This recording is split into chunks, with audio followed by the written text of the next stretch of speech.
crackers. An unbelievable game, but at the end of it, you must be bitterly disappointed. Like you said, it's one of them games where at half time it's 1-1 and we've dominated the first 45 minutes, and we spoke in the changing room and we said this is a sort of day where it's sort of there for the taking. We're in a dominant position, 1-1 away at a big club like Nottingham Forest, and it was there for the taking for us today, and I think that's more disappointing than anything, and the fact that we've got ourselves back into the game at sort of 2-1 and 3-1, and it's just disappointing to not even get a point, but even 3 points. It's been obviously a disappointing day. Personally, you got the goal, you got a start as well. I know you've been chomping at the bit for that. You took it well, you must have been pleased with it.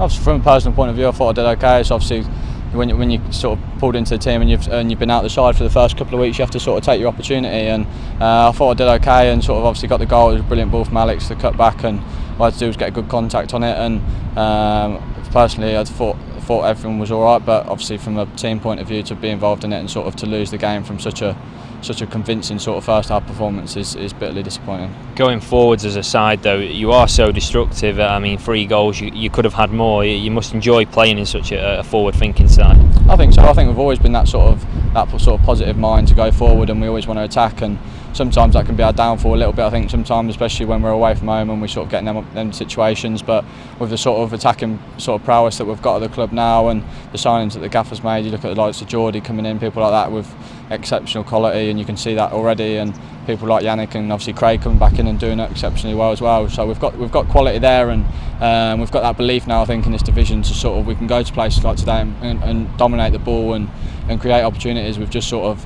let ourselves down a little bit game management wise today. Immediately afterwards, I guess it's hard to do, but if you take a step back, the performances as a whole have been okay. Perhaps the disappointment is it's only 4 points from 12.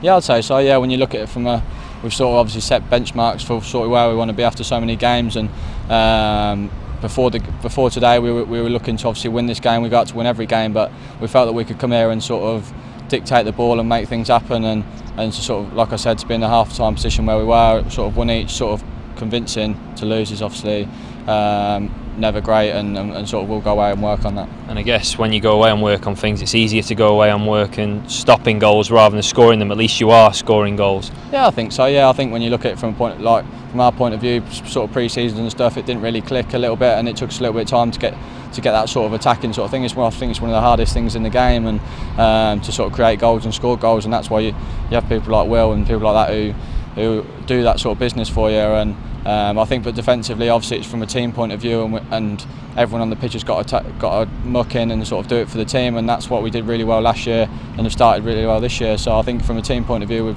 we have to sort of manage the game a little bit better and defend a little bit better, and we will start picking up points. Quick word on Will. He is a fine striker, isn't he? Another couple of goals for him.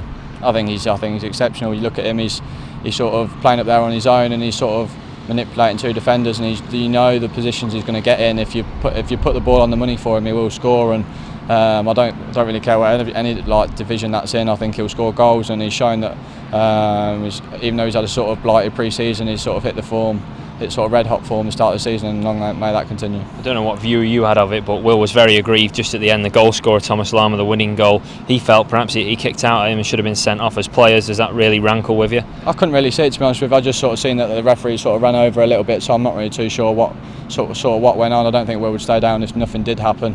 So obviously that would be one for us to look back and see what sort of went on there. And just a final word for the supporters. 1,000 or so made the trip. They've been great backing you away from home, and it's a lot harder in the Championship than it is in League One when they're more local games. Yeah, I think so. Yeah, they've always supported in numbers, and the sort of noise they made again today, and even at, sort of when you got 20,000 sort of Nottingham Forest fans, and you've got them in the corner making more noise, and they'll support us through anything. Even when it's going wrong, they're still there singing away, and they're a credit to themselves.